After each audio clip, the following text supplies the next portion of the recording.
Hello students, welcome to vector calculus lecture series. ये हमारा 8th lecture है vector calculus पे और आज का टॉपिक है सरफेस इंटीग्रल। आज हम सरफेस इंटीग्रल के कंसेप्ट को समझेंगे और उस पे बेस्ड प्रॉब्लम्स को देखेंगे। ठीक है, तो सबसे पहले सरफेस इंटीग्रल है क्या। ठीक है, सरफेस इंटीग्रल, ठीक है, कोई भी integral, any integral which is evaluated over a surface. ठीक है, किसी एक सरफेस पे अगर इवेल्युएट कर रहे हैं, ठीक है, उसे हम लोग क्या बोलते हैं, सरफेस इंटीग्रल। ठीक है, any integral, any integral which is evaluated, which is evaluated over a surface, ठीक है, ओवर a surface, ठीक है, is called surface integral, is called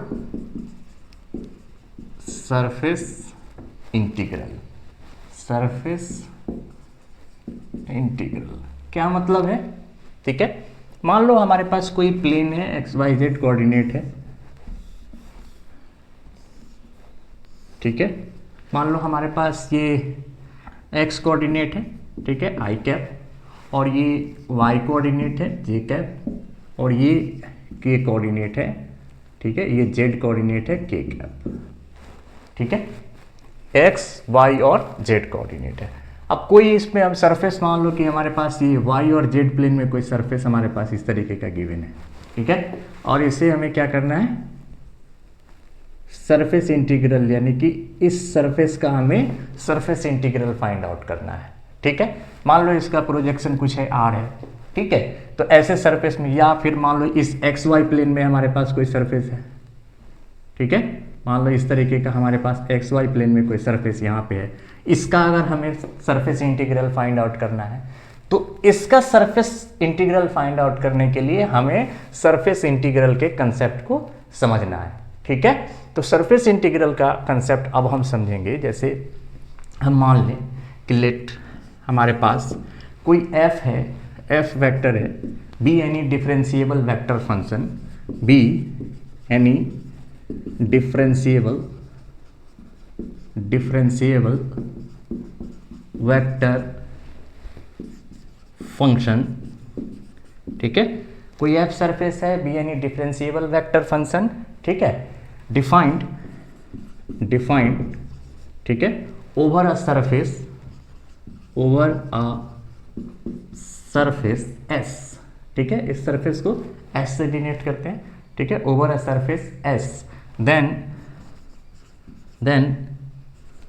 surface integral is defined as, ठीक है, इसको कैसे डिफाइन करते हैं, तो इसको डिफाइन करने का जो तरीका है वो है, हमारे पास ये सरफेस इंटीग्रल को कितनी बार इंटीग्रेट करते हैं हम, 2 बार, तो 2 बार का इंटीग्रेशन का सिंबल हमें पता है, ये है इस तरीके का, और प्रोजेक्शन मान लो कि हमारा r प्रोजेक्शन किसी सरफेस के लिए यहाँ पे लेके चल रहे हैं, कोई भी सरफेस के लिए हम एक्स वाई जेड प्लेन में, तो r सरफेस अगर लेके चल रहे हैं और f वेक्टर है हमारे पास, इसका डॉट प्रोडक्ट लेना है हमें किसके साथ, n कैप के साथ, किसके साथ, n कैप के साथ, और इंटू ds, ठीक है, ds क्या है, ये सरफेस, जो सरफेस हमने माना है, तो ऐसे हम क्या करते हैं, इसे डिफाइन करते हैं। ठीक है, अब इसमें आगे देखेंगे और इसके कंसेप्ट को, तो अभी जो समझो कि हमारे पास f वेक्टर है, डॉट प्रोडक्ट लेना है यूनिट वेक्टर के साथ। अब समझो ये n कैप क्या है, यूनिट वेक्टर, प्रीवियस लेक्चर में हमने इसका कंसेप्ट देखा है, n कैप का, n कैप का क्या कंसेप्ट देखा है हमने, n कैप का क्या कंसेप्ट है, n क्या है हमारे पास, where n cap equals to unit normal vector, ठीक है, आउटर यूनिट नॉर्मल वेक्टर, ठीक है, for a given surface, for a given surface, जो सरफेस हमें गिवन है, ठीक है, तो इस n cap unit normal vector का फॉर्मूला क्या है, यूनिट नॉर्मल वेक्टर का n कैप का फॉर्मूला, n कैप का फॉर्मूला हम देखा है हमने प्रीवियस लेक्चर में कि del phi upon phi magnitude of del यहाँ पे हमारा क्या है, del phi upon magnitude of del phi. ठीक है, ऐसे हम लोग कैलकुलेट करते हैं यूनिट नॉर्मल वेक्टर। देखो ना, हमें सरफेस इंटीग्रल फाइंड आउट करने का यहाँ पे एफ वेक्टर और डॉट प्रोडक्ट लेना है यूनिट वेक्टर के साथ, और ये ds, यानी कि जो भी हमारे पास प्लेन गिवन है। ठीक है, तो अब यहाँ पे एन कैप, हम सबसे पहले अगर हमें सरफेस इंटीग्रल का प्रॉब्लम दिखे तो सबसे पहला स्टेप हमारा होना चाहिए कि हम पहले आइडेंटिफाई करें कि सरफेस इंटीग्रल का क्वेश्चन है कि नहीं, फिर हमें उसका unit normal vector find out करना है। अब क्वेश्चन में देखेंगे, प्रॉब्लम्स में और सॉल्व करके। ठीक है, तो यहाँ तक समझा हमने। ठीक है, अब किसी प्लेन के लिए, जैसे कि यहाँ पे YZ प्लेन है, ठीक है, इस YZ प्लेन के लिए अगर हम देखें तो कैसे फाइंड आउट करेंगे। ठीक है, तो मान लो कि लेट हमारे पास R1 है इस प्लेन के लिए प्रोजेक्शन। ठीक है, R1 is the projection, R1 is the projection. ठीक है, R1 किस में प्रोजेक्शन है, Y और Z प्लेन में, projection in YZ plane, YZ plane. ठीक है, अब जब YZ प्लेन की बात हो रही है तो एक चीज हमें पता है कि YZ में हमारा जो x कोऑर्डिनेट है वो 0 हो जाएगा। ठीक है, तो ये चीज यहाँ पे ध्यान रखना है कि जब YZ प्लेन की बात हो रही है तो यहाँ पे क्या होगा, x हमारा 0 हो जाता है।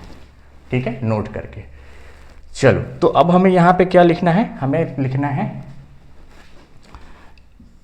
यहाँ पे किसके लिए, प्रोजेक्शन R1 के लिए। हम माना है हमने R1 के लिए एफ वेक्टर डॉट क्या है, एन कैप डॉट ds। ठीक है, इसको क्या लिख सकते हैं यहाँ पे, कैसे कैलकुलेट कर सकते हैं, तो YZ प्लेन के लिए है तो dy dz लेंगे, dy dz। देखो YZ प्लेन के लिए है तो यहाँ dy dz लेके चल रहे हैं। ठीक है, अपॉन में लेके चलेंगे magnitude of unit normal vector N cap, और डॉट प्रोडक्ट लेंगे YZ के परपेंडिकुलर में जो भी हमारे पास होगा।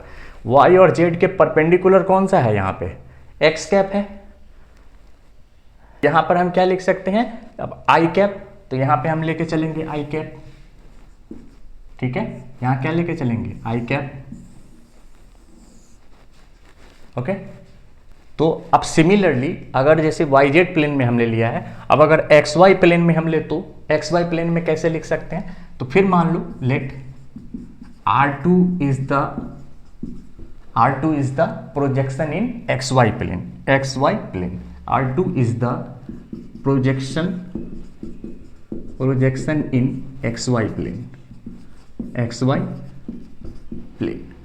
ठीक है, अब XY प्लेन में लेना है हमें, तो हम कैसे कैलकुलेट कर सकते हैं, हमें पता है, क्या पता है यहाँ R2। ठीक है, R2 प्रोजेक्शन के लिए इस सरफेस के लिए, तो इस सरफेस के लिए हम लिख सकते हैं F vector dot N cap. ठीक है, यूनिट नॉर्मल वेक्टर डॉट क्या लिख सकते हैं, ds इक्वल्स टू, अब यहाँ देखो ध्यान दो, x और y प्लेन के लिए लेना है। ठीक है, तो z ऑटोमेटिकली 0 हो जाएगा, तो यहाँ क्या लिखेंगे हम, dx dy अपॉन मैग्नीट्यूड किसका, यूनिट नॉर्मल वेक्टर का, मैग्नीट्यूड किसका, यूनिट नॉर्मल वेक्टर का, एन कैप का, और डॉट प्रोडक्ट किसके साथ, x और y के जो परपेंडिकुलर में होगा। x और y प्लेन के परपेंडिकुलर में क्या दिख रहा है हमें, z यानी k दिख रहा है, तो k कैप।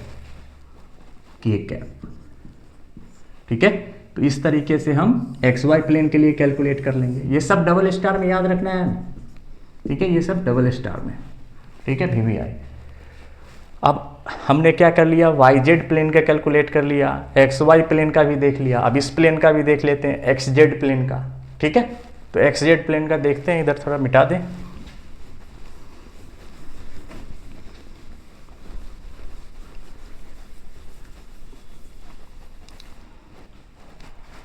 तो मान लो कि इसमें कोई सरफेस हमारा है। ठीक है, अब उस सरफेस के लिए हमें प्रोजेक्शन मान लेते हैं, late R3 is the projection किसमें, इन x और z प्लेन,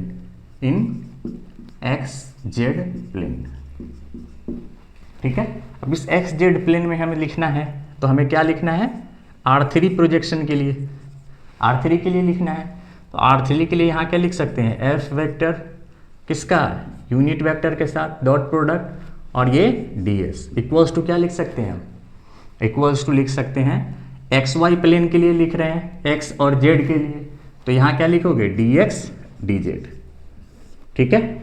और अपॉन में क्या लेते हैं, unit normal vector dot product किसका, इसके और इसके परपेंडिकुलर में क्या है जे कैप, तो यहाँ क्या लोगे जे कैप, ठीक है।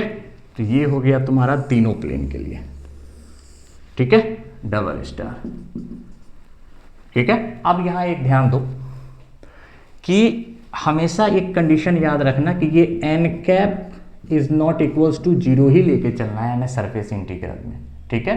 अगर सरफेस इंटीग्रल फाइंड आउट करना है तो ये N cap not equals to zero होना चाहिए, और ये जे कैप है, ठीक है, ये भी हमारा क्या होना चाहिए, J cap is not equals to zero, ठीक है। अगर ये जे कैप हमारा, ये जे कैप हो या यहाँ जिस भी हम प्लेन के लिए लेके चल रहे हैं, वो अगर जीरो हो जाता है तो वो क्या होगा, इन्फिनाइट हो जाएगा। इसीलिए हमारा ये जो जे कैप है ये नॉट इक्वल्स टू जीरो होना चाहिए, ठीक है।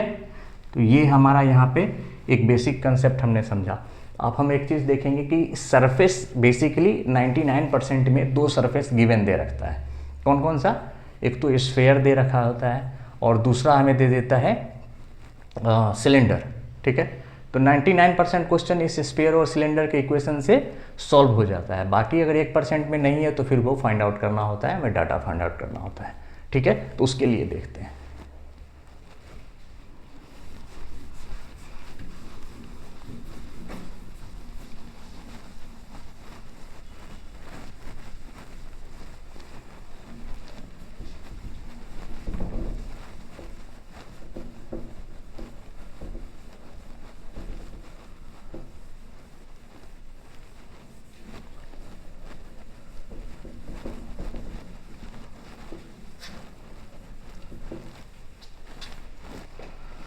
तो सरफेस इंटीग्रल में हमारे पास सरफेस, जब हम प्रॉब्लम सॉल्व करेंगे, ठीक है, तो सरफेस हमारे पास दो तरीके का जनरली दिखता है, ठीक है। जनरली दो तरीके का हमें गिवन दिखेगा, ठीक है। एक दिखेगा हमारे पास स्फीयर, ठीक है, और दूसरा दिखेगा सिलेंडर, ठीक है, सिलेंडर। 99% क्वेश्चन जो है इस प्रॉब्लम से यहाँ से सॉल्व हो जाता है, ठीक है। क्यूब भी दिख सकता है कहीं पे। तो स्फीयर और सिलेंडर, स्फीयर का इक्वेशन हमें पता है क्या होता है, स्फीयर का इक्वेशन होता है X square plus Y square plus Z square equals to A square होता है। और हमें पता है कि हमें सबसे पहले इसका unit normal vector find out करना है फर्स्ट स्टेप में, एन कैप। एन कैप का क्या फॉर्मूला होता है, del phi upon magnitude of del phi, del phi upon magnitude of del phi, ठीक है। तो अब इसका डेल फाई कर लो, क्या होगा del phi, del phi previous lecture में हम जानते हैं कंसेप्ट, ठीक है। तो इसका हो जाएगा तुम्हारे पास 2x I cap plus 2y J cap, 2y J cap plus 2z के कैप होगा, हाँ होगा, डेल फाई निकालना है। अब मैग्नीट्यूड ऑफ डेल फाई क्या होता है, ये हो जाएगा 2x, ये 2x का स्क्वायर प्लस 2y का स्क्वायर, ये 2y का स्क्वायर होता है ना, प्लस ये 2z का स्क्वायर हो जाएगा, हाँ हो जाएगा। अब देखो 2 2 2 ये बाहर आ जाएगा, बाहर कर ले, यहाँ ऊपर भी 2 है, तो 2x I cap plus Y J cap plus Z के कैप अपॉन ये 2 बाहर कर ले तो अंदर क्या बचेगा, X square plus Y square plus Z square बचेगा, हाँ बचेगा। तो ये 2 से 2 कैंसिल हो जाएगा, बचा क्या हमारे पास, x square plus Y square, sorry x i plus Y j plus Z k upon ये x square plus Y square plus Z square equals to क्या है, ए स्क्वायर। इस ए स्क्वायर को इस रूट में लेके आओगे, ठीक है, इस रूट में ए स्क्वायर को लेके आओगे तो क्या आ जाएगा, बाहर ए आ जाएगा, तो बाहर आ जाएगा। तो हमारे पास x I cap plus Y J cap plus Z के कैप अपॉन क्या आ जाएगा ए। तो डायरेक्टली हम यहाँ से पुट कर सकते हैं N cap equals to X I cap plus Y J cap plus 2 Z के कैप अपॉन ए। ठीक है, ये VBI याद रखना है हमें।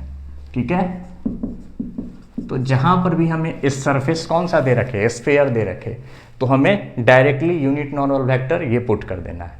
ठीक है, हमें ये पूरा कैलकुलेट करने के चक्कर में नहीं पड़ना है, हमें डायरेक्टली एन कैप यहाँ से पुट कर देना है। ठीक है, याद रखना है। अब एक और कि अगर हमारे पास सरफेस सिलेंडर दिया हो तो सिलेंडर का भी सेम ही इक्वेशन होता है, सिर्फ जेड हमारा 0 हो जाता है वहाँ पे।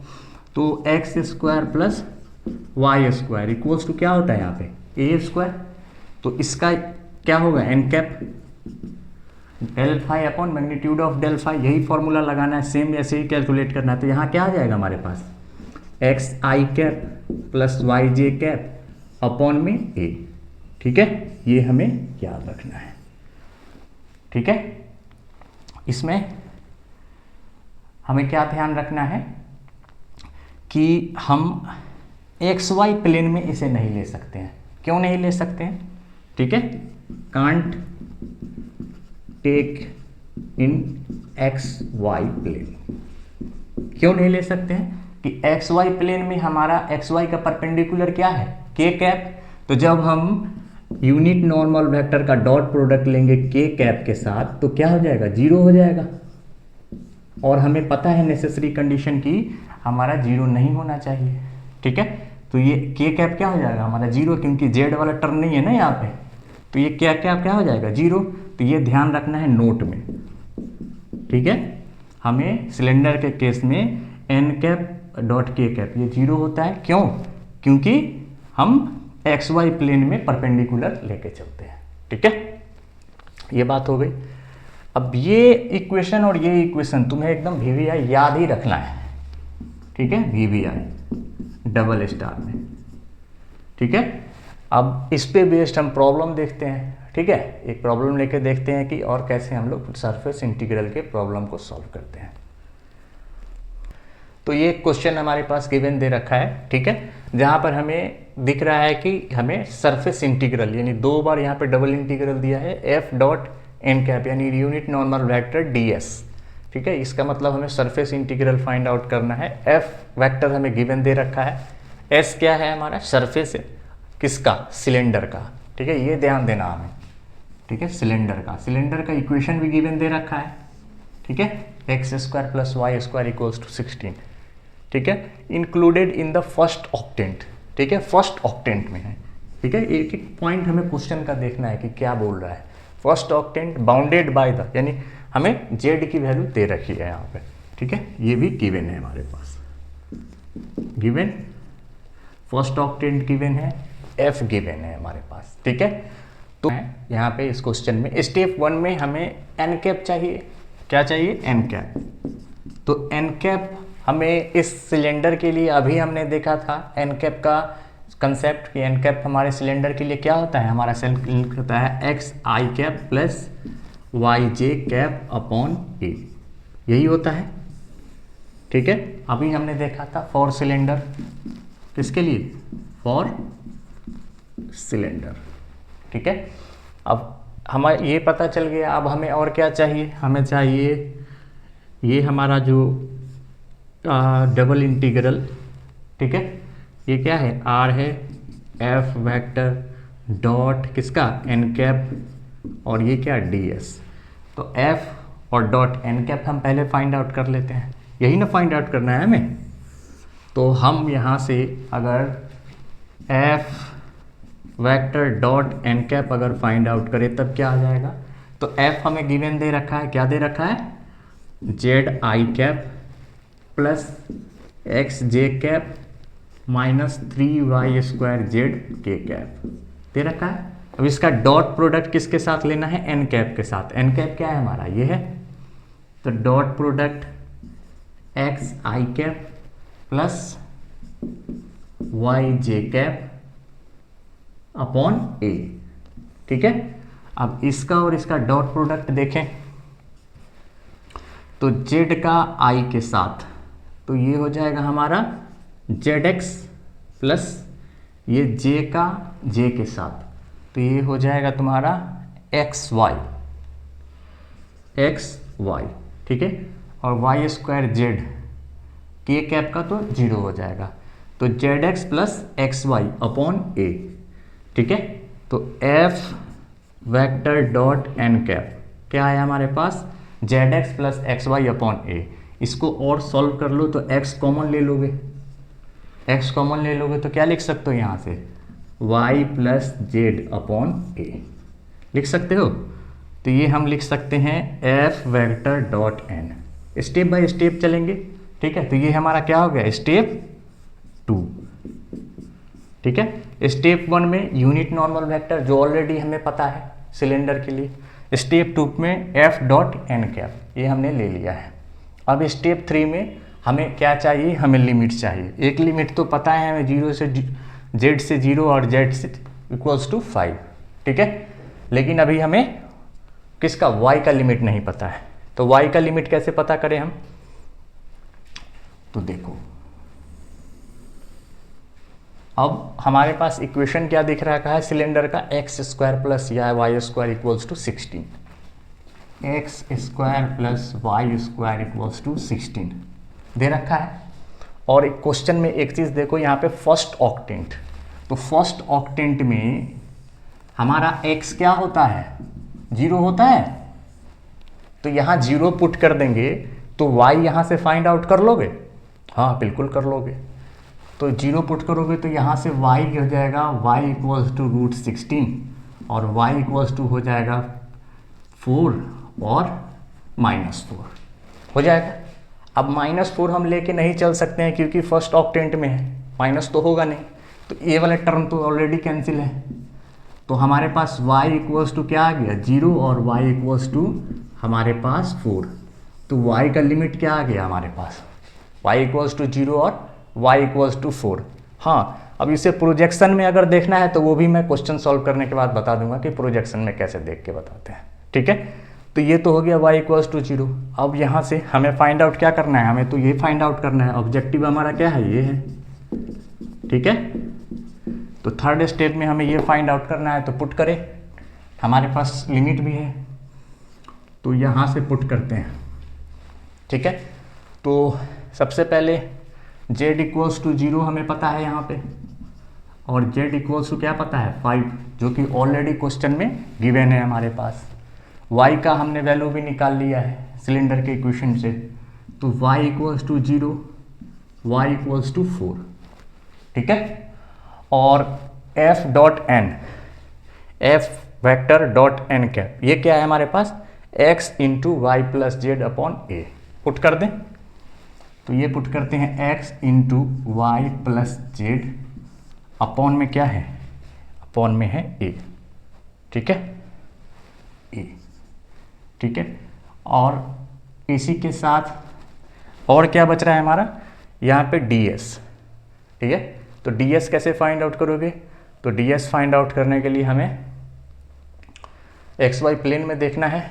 तो ds फाइंड आउट करने के लिए ds का फॉर्मूला हमें पता है, किस प्लेन के लिए हम यहाँ पे फाइंड आउट कर रहे हैं, फर्स्ट कोऑर्डिनेट में, ठीक है। तो ds में हम किस प्लेन को लेके चल रहे हैं, y और z को, तो dy into d z, dy upon d z, और यहाँ क्या होगा n cap, n cap already हमें पता है, n कैप क्या है हमारे पास, n कैप हमने फाइंड आउट ऑलरेडी कर रखा है, xi plus Y j upon a. तो xi plus Y j upon a, y j upon a, और इसका डॉट प्रोडक्ट लेना है किसके साथ, इसका डॉट प्रोडक्ट लेना है हमें वाई जेड, वाई जेड के परपेंडिकुलर कौन सा हो गया, आई कैप। ध्यान दो यहाँ पे ये एक्स वाई जेड है, तो ये हमारा x है आई कैप है, ये हमारा क्या है y है जे कैप, और ये z है, ये क्या है k कैप। तो y और z में चल रहे हैं, तो परपेंडिकुलर क्या है हमारा x है, तो x वहाँ क्या हो जाएगा आई कैप, तो किसका लेंगे डॉट प्रोडक्ट आई कैप, ठीक है। तो यहाँ से कैलकुलेट हो जाएगा, हाँ बिल्कुल हो जाएगा। तो चलो करो कैलकुलेट, यहाँ z equals to 0, z equals to 5, y equals to 0 और y इक्वल्स टू 4। तो ये हो जाएगा x y plus z upon, ये a की वैल्यू क्या पुट कर सकते हो, a के जगह पे क्या पुट कर सकते हो, यहाँ देखो यहाँ पे X square plus Y square equals to 16 है, तो a क्या होगा 4 हो जाएगा, a स्क्वायर है ना, उसके जगह पे a स्क्वायर होता है, जैसे X square plus Y square equals to 16, तो हमें पता है सिलेंडर के लिए यहाँ क्या होता है a स्क्वायर, तो इस 4 का स्क्वायर करोगे तो क्या हो जाएगा 16 हो जाएगा, ठीक है। तो हम वहाँ a की क्या लेके चलेंगे, a 4, तो यहाँ क्या हो गया हमारा 4, और ये डॉट प्रोडक्ट किसके साथ, dy dz। अब इसका i कैप करोगे तो ये क्या बचेगा यहाँ पे, x का i के साथ x अपॉन, और यहाँ क्या बचेगा 4 बचेगा, x बाई 4। तो अब देखो यहाँ से हमें कैंसिल क्या हो रहा है, ये x बाई 4 और ये x बाई 4 कैंसिल हो जाएगा, बिल्कुल हो जाएगा। तो अब क्या बचा हमारे पास, देखिए इधर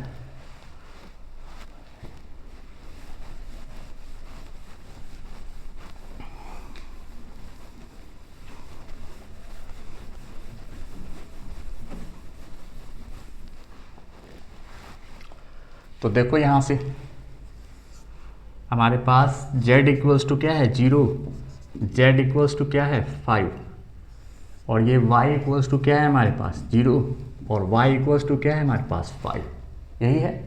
और वहाँ से क्या बच गया हमारे पास, वहाँ से हमारे पास बच गया y plus Z dy dz, ये बच गया है। तो अब इसको सॉल्व करो, ठीक है, सॉल्व करोगे तो क्या बचेगा यहाँ पे हमारे पास बचेगा z equals to 0, z equals to 5, y equals to 0, y equals to 4, ठीक है, ये y इक्वल्स टू 4 है यहाँ पे, ठीक है। और y क्या हो जाएगा यहाँ पे, y dy dz plus z dy dz बचेगा, हाँ बचेगा। तो यहाँ से इन दोनों में dz कॉमन आ जाएगा, आ जाएगा। चलो तो ये हो गया z equals to 0, z equals to 5, और ये हो गया तुम्हारा y equals to 0, y equals to 4, हो जाएगा, हाँ हो जाएगा। तो इसे क्या लिख सकते हो, y dy plus z dy, और इसे dz लिख सकते हो, हाँ लिख सकते हो। अब इसको अगर हम इंटीग्रेट करें, यानी ये वाला टर्म को एक बार y के रिस्पेक्ट में और एक बार z के रिस्पेक्ट में, ठीक है, तो यहाँ क्या बचेगा हमारे पास, ये z इक्वल्स टू 0 और z इक्वल्स टू 5, ठीक है। इसको y के रिस्पेक्ट में इंटीग्रेट कर रहे हैं तो क्या बचेगा, y dy का y square upon 2, y square upon 2, और ये dz, ठीक है, प्लस ये क्या बचेगा, यहाँ बचेगा हमारे पास y के रिस्पेक्ट में dy का क्या हो जाएगा y, और ये z dz, यही बचा। और यहाँ से लिमिट क्या है हमारे पास 0 to 4, अब y की लिमिट को पुट कर दो y के जगह पे, तो पुट करोगे तो क्या आएगा यहाँ पर z equals to 0, z equals to 5 आएगा, और y को पुट करोगे तो y हो गया हमारा कितना 4, तो 4 का स्क्वायर कितना होता है 16, तो 16 अपॉन 2 dz प्लस यहाँ y पे पुट करोगे 4, और ये हो जाएगा z dz, ठीक है। और 0 पुट करोगे तो 0 वाला तो ऑलरेडी एलिमिनेट हो जाएगा। तो अब बच क्या गया यहाँ पे, बच गया है हमारे पास z equals to 0, z equals to 5, ये 2 8 से एलिमिनेट कर दो, तो 8 dz प्लस 4z dz, तो तो अब जेड के रिस्पेक्ट में कर लोगे इंटीग्रेट। चलो जेड के रिस्पेक्ट में करें।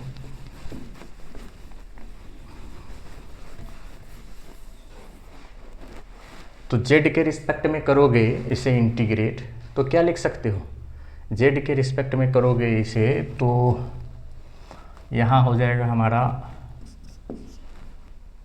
8dz है, ठीक है।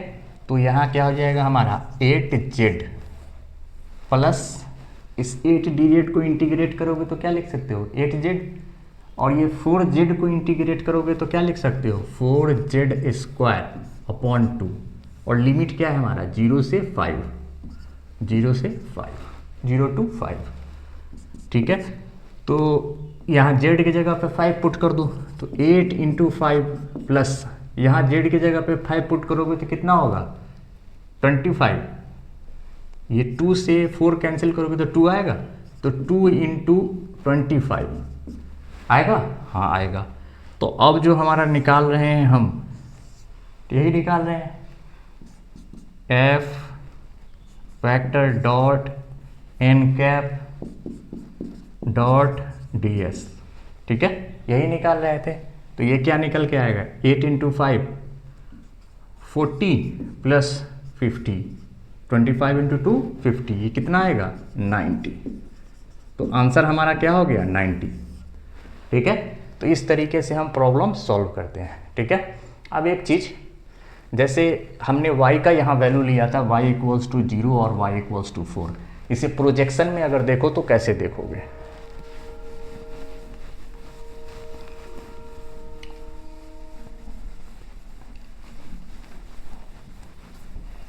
ठीक है। तो जैसे हम किस प्लेन की बात कर रहे हैं, ठीक है, हमें गिवन क्या दे रखा है yz फर्स्ट ऑक्टेंट, ठीक है, फॉर फर्स्ट ऑक्टेंट, ठीक है। हमारे पास क्वेश्चन बन गया है, ये सिर्फ प्रोजेक्शन दिखा रहा हूँ कि कैसे प्रोजेक्शन में भी लिमिट देख सकते हैं, ठीक है। ये हमारे पास गिवन है, ये हमारा क्या है x यानी i कैप है, ये क्या है हमारा y यानी j कैप है, और ये क्या है k z यानी k कैप है, ठीक है। ये क्या है z, फर्स्ट ऑक्टेंट की बात कर रहे हैं हम, ठीक है। तो फर्स्ट ऑक्टेंट में ही हमें अगर लिमिट दिखाना है,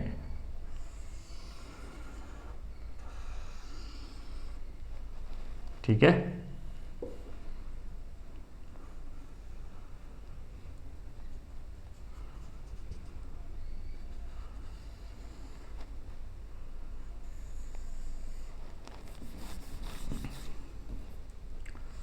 ध्यान देना यहाँ पे,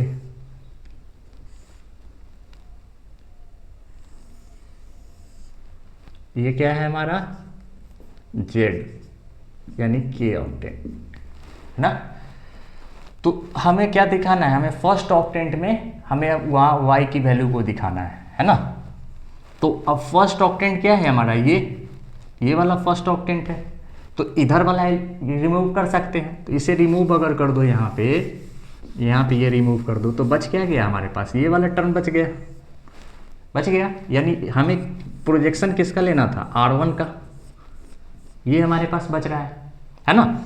और ये जो कट है यहाँ पे, ये कट है, ये हमारे पास कितने पे ये कट आ रहा है, जो हमारा y का है वो कितने पे है 4 पे, कितने पे 4 पे, जो हमने देखा भी है।